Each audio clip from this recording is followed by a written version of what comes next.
barrier to entry to crypto is beautifully less, and that has helped a lot of folks jump onto it. Some of the interesting trends this year is definitely going to be DeFi is the first one, and then the next trend is definitely games. My real hope is DAOs really become massive this year. I see Web 2 and Web 3 merging also. Better recruitment should happen in a country like India so that good products are eventually made out, because you can't build great companies with just money. Yeah, I'm really excited about this year. I think it's going to be a huge year.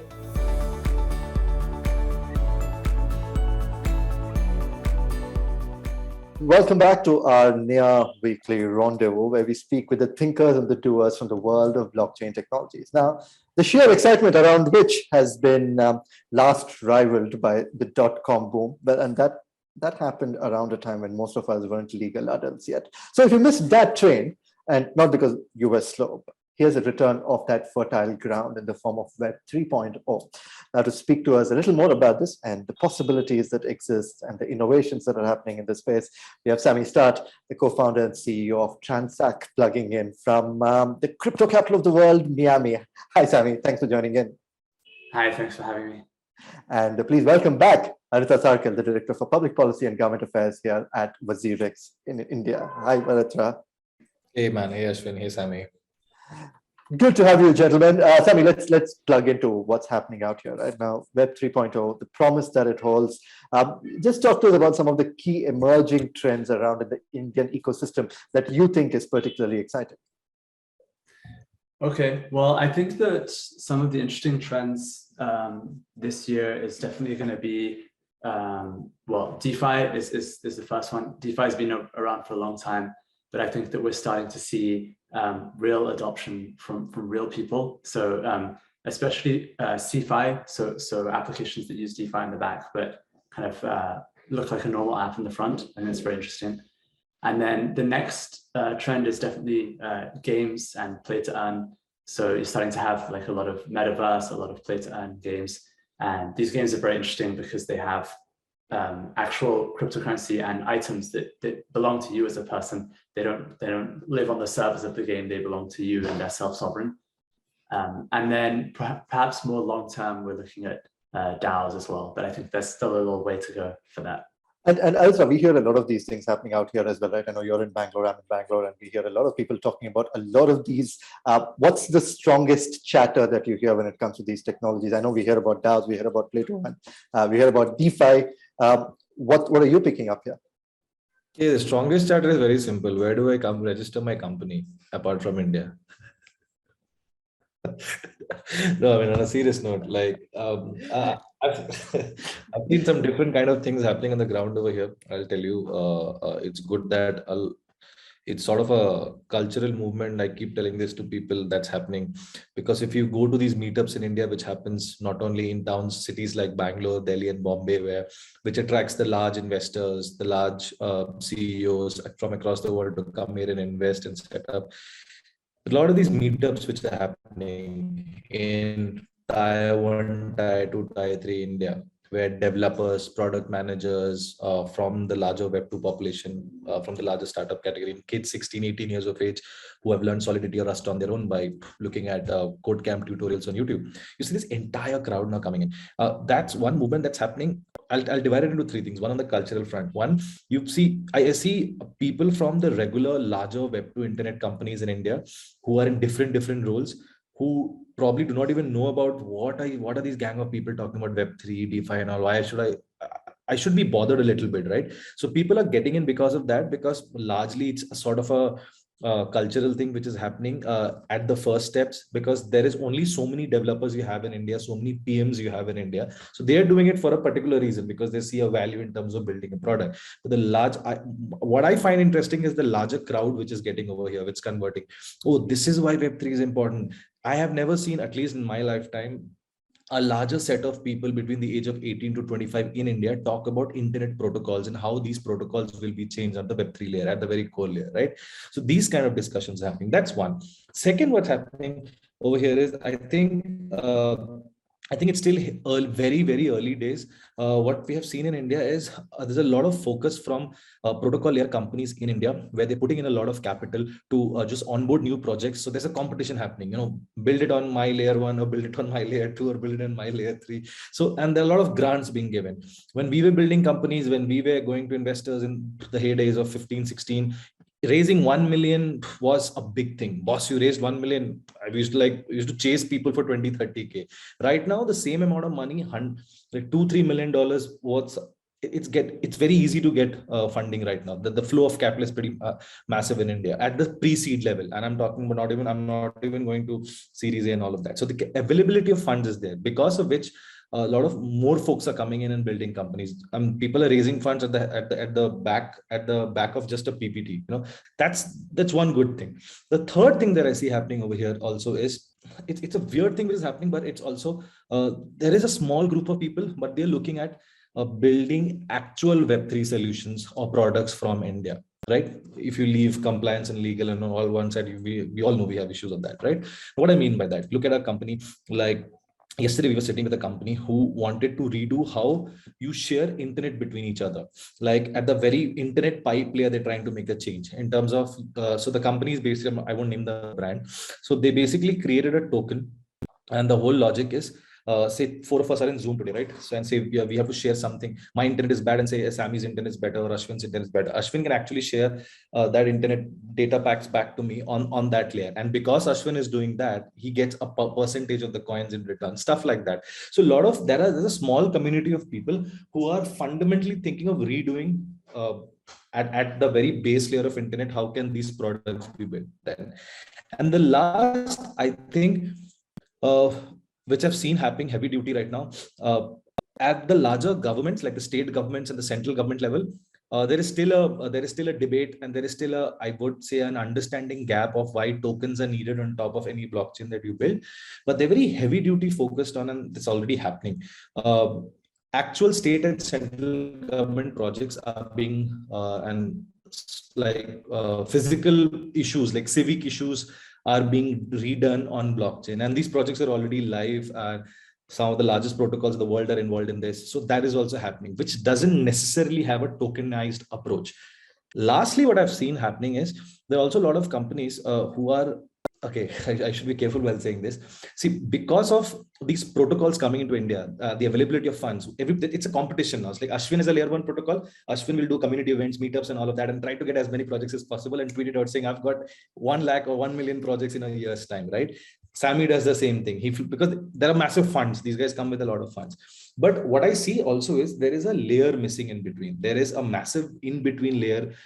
You can have funds. You can have developers. But if you do not build good products, eventually you'll seize out in a year and a half's time. That has happened with Web2. That's why I said nothing to do with Web3 and Web. It's about good products. That's happening right now. I've seen a lot of, and I won't name it. There are a lot of products which are being built out of India on these protocol layers because of easy availability of funds and the tech.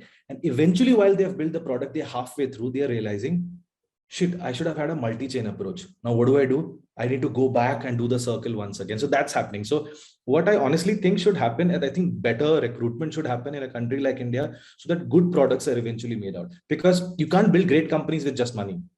You need to look at user problems on chain and then solve it, right? So this is the way I look at it. That's what's happening. And you need users at the end of the day, absolutely. Yeah, and I'm just going to try and figure out as to how is Sami thinking about, Sami, users comes when you simplify the approach, right? And that's the same whether we're talking about cryptocurrency or Web3 apps. What are your thoughts on how this whole place can be further simplified before the industry starts getting built even stronger and far more formidable? Okay, well let's just take a really basic example of an app. So let's say Aave or Compound. Okay, so you want to invest some cryptocurrency and you want to earn some yield on the cryptocurrency. That's a very simple use case. Now, let's say we take some random person off the street in India and we tell them, invest your money into this protocol. Okay, what are all the hurdles that they have to overcome in order to get there? Okay, hurdle number one is actually one that we don't talk about much, but it's like understanding, right? So simplifying the language, making it applicable to a normal person who doesn't know as much technical jargon as us. Hurdle number 2 is they need a wallet. Okay, so now they're on this website, they need to connect their wallet. They don't even know what a wallet is, right? So we need to find a way to help them to connect a wallet. Hurdle number 3 is they need to have crypto in that wallet, because you can't invest Indian rupees into Aave, right? You need to invest like USDT or something like that. Hurdle number 4 is that they need to invest that USDT into the protocol, and they need to pay gas fees. But remember, they didn't have crypto in the first place, so they probably don't have ETH or whatever token that's needed to pay gas. And so that, and then in some applications there may also be some identity constraints. So a fun example that I heard is that for a metaverse dating event, you might need to prove that you're a real person. Okay, so that's kind of an identity onboarding challenge as well. So there's like quite a few hurdles that need to be overcome in order to do that. And one paradigm that we've seen so far is that the exchanges would just kind of own the whole interface, right? Which I think works in a lot of cases, right? So the exchange kind of just does the whole end-to-end staking or yield or whatever it is, right? But something that I think is very important is that we empower developers to do that within the app themselves, right? Because it's not possible that one app will own the entire Web3. So like in the early days of the internet, AOL kind of did mail and chat and weather and a bunch of stuff, but eventually they can't do everything. So I think the same thing is true, is that we need to give developers the tools that they need to onboard mainstream users, and that's something that's quite central to the mission of Transak as well. Speaking about exchanges, Aritra, how are you thinking about simplifying it and making it far more easier for people to be able to, jump into the crypto bandwagon? Hire better product managers. Which are scarce, as far as I understand, not just in Bangalore or in India, across the world, which is where you have all the Web2 guys having sheer FOMO and deciding that, Dan, I need to jump onto the Web3 bandwagon. So yeah, going back to earlier discussion. No, generally, I'll tell you something that we used to do long back. When the exchange started back in 2018, right? In the heydays of 2018, where there was hardly liquidity in the market at that point of time. 90% of the exchanges had moved out, and us, Zeppay, and there was one more player, UnoCoin, and there's a couple of other players. That's it. This was the exchange market in India in 2018-19. From that to here, this is phenomenal, whatever all of us have achieved, touch wood. Having said that, I in terms of your question of how do you make it simpler for them, see, I think it is already simple, and I'll tell you why. Because most exchange products or wallet products, if you look at it, I wouldn't make the wallet argument here. Most exchange products are easy to use, and I'll tell you why. And there is a reason today. We have our own numbers. Actually, we have talked about it a lot of times in the last 1 year, right? Our own numbers as the largest exchange in India so far. We have seen people who have traditionally never opened a mutual fund account or a demat account in India to trade all of these things. Their first foray into investing was, I'll invest into crypto and stuff like that. And we're very curious. When we started asking them, we started doing user interviews, sitting with them, looking at their behavior patterns. The barrier to entry in crypto is less.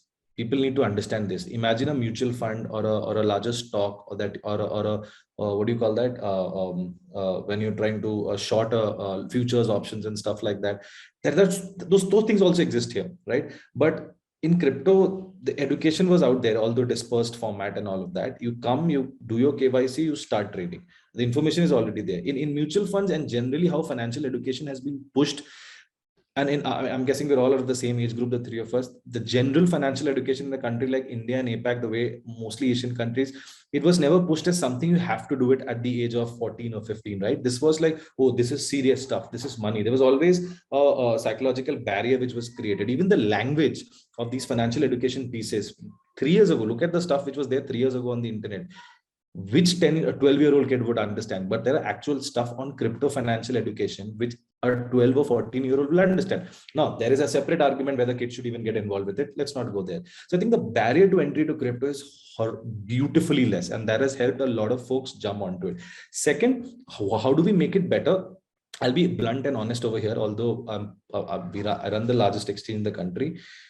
uh, I think there needs to be more involvement of the product and the technology teams in each exchange, whether you're running an exchange, whether you're running a DEX, whether you're running a wallet. Was sit down with your customers weekend. When we were building before this, we built a Y Combinator backed Web2 company.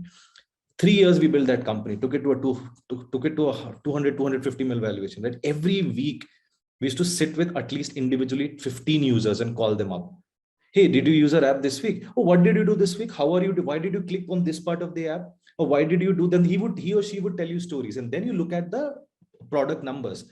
That's why I keep saying it's fundamentally the ethos are different, but building companies is the same.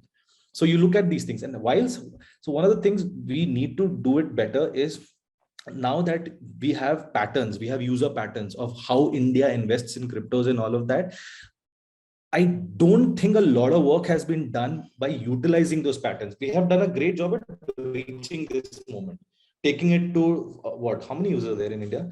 If I take the downloads, active users of the top 5 exchanges, will be around total downloads around 45, 50 million downloads of the top 3 exchange apps in India, right? If you look at their DAU and all of that, we've reached that level. That first part is done. The next part is, these are the matured users, and 5G is getting rolled out this year. So you will have first time internet users in this country. Who will onboard them onto this, right? So for that, I think we should, more work needs to be done within the industry in terms of taking care of the funnel drops. And some of the funnel drops are not because of the products that companies like us have built. It's also because of third-party factors. Today, you have banking issues, you have banking collab issues, you have the entire financial infrastructure that exists. It doesn't work hand in hand with the crypto companies, right? So if that doesn't work, a lot of these funnels in my product break, and we can't make it easier. The last is, I would say, how do you make it easier? I think we have to reach out more.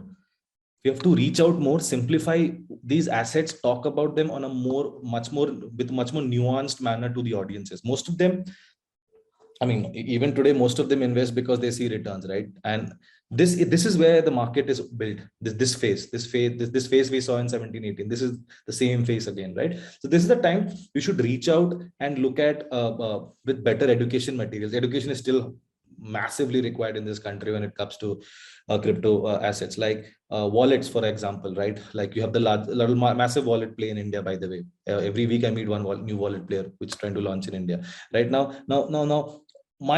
The thing that needs to be improved, and we have experienced this in a very hard way at WazirX over the years as a tech and a product person, is we think that this is the way a non-custodial or a custodial wallet should work. This is the way a mutual fund basket on crypto should be there. Ask the customer, no. Why isn't nobody sitting with Web3 customers and looking at how are they utilizing? I'll tell you what the problem they are facing. They're like, boss, I can't remember passwords. You're telling me to remember my private key. All this is very cool. It's decentralization and all of that. Understand these fundamentals are great to build a better world in internet. But a user is a user. A business is a business. So these are the two problems. I think better products need to be built in terms of, there are a lot of funnel drops that you see in products. So yeah, and last is information, basically information about what are these assets, how are they backed, how they're not backed. That has to be reached out, so that the trust still needs to happen. It's still a long way to go. So yeah. Talking about funnel drops and better financial integration, I think that's fundamentally what Transak is trying to do, right? You want to create a better way of accessing financial services and fundamentally solving Aritra's worry of funnel drops when there's no handshake that's happening. Talk to us a little more about how you're doing this at a global scale, Sami. Well, what Transak does is Transak is a developer tool that allows an end user to buy cryptocurrency using a card payment or a local payment method, such as UPI, bank transfer. We were operating in India. We had to pause that now because of the regulatory uncertainty, but I'm sure we'll be back soon. And we operate mostly. We do most of our volume in UK, Europe, and USA for now. With some in Southeast Asia and other regions. And what we do is we onboard users to applications. So we work with wallets, we work with DeFi applications, we work with games, and we're seeing a big trend in apps wanting to own their users in wanting to interact directly with their users and have a relationship with them.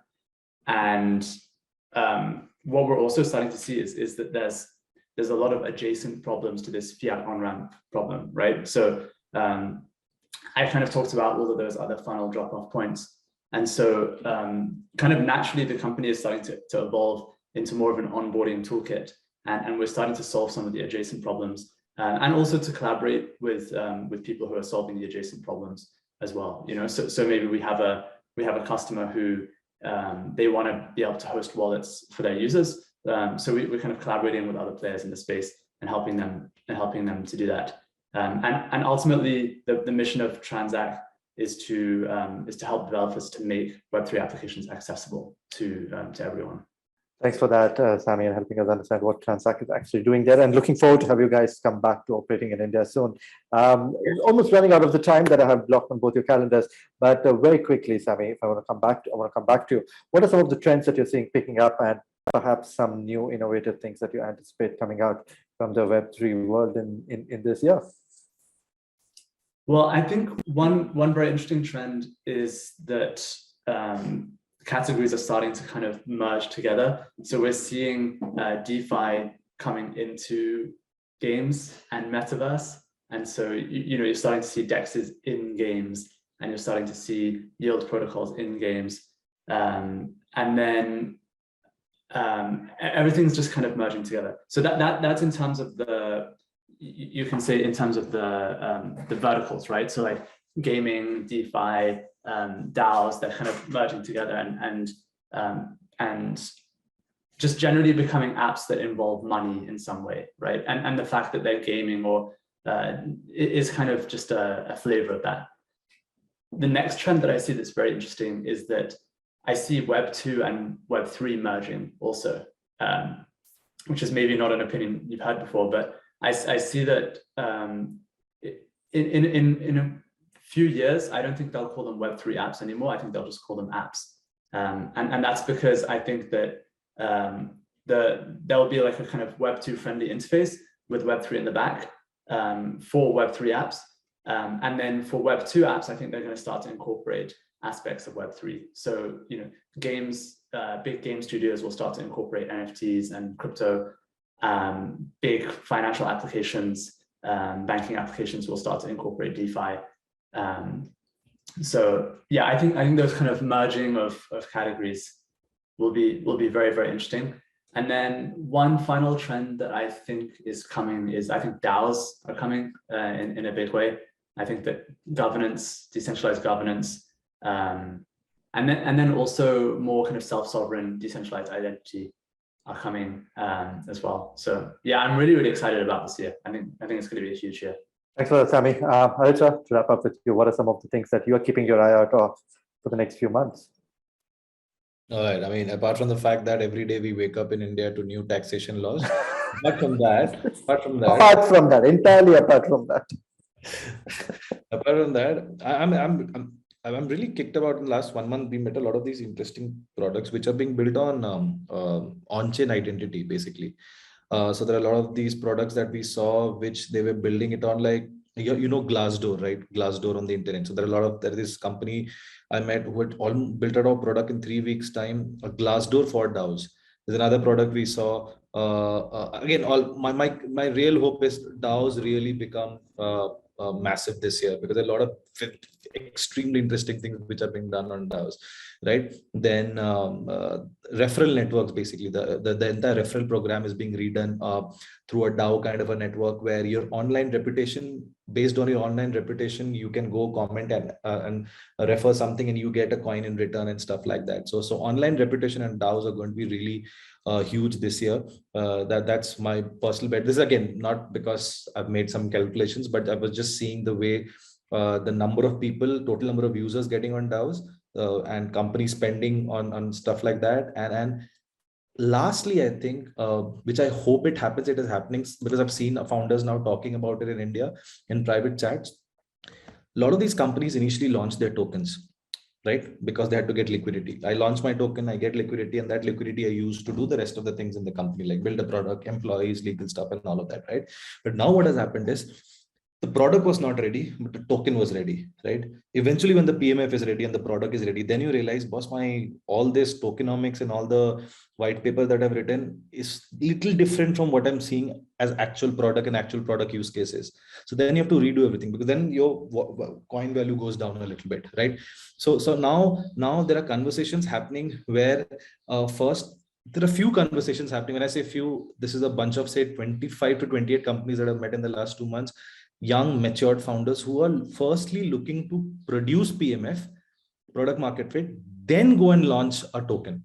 Because a lot of venture capitalists are also forcing a lot of these companies to launch tokens, take tokens at a discounted price, 8-12 months period, go launch that token on an exchange, because they cash out, right?